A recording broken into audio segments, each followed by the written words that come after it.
Hai, hampa kat mana tu? Semoga hampa semuanya sihat-sihat berjaya walaupun di mana hampa berada.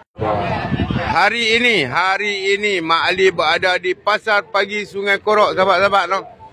Sedikit view untuk hampa pagi ni. Suasana di pagi Sabtu, sahabat-sahabat tu.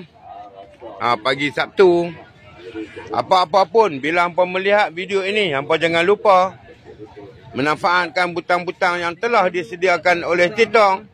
Follow, like, komen, share, copy link dan repost sebelum video ini hilang.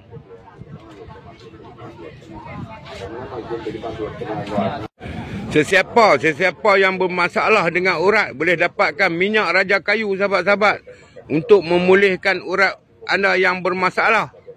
Boleh dapat kat bio Mak Ali. Okey, jumpa lagi next video. Bye bye. Assalamualaikum.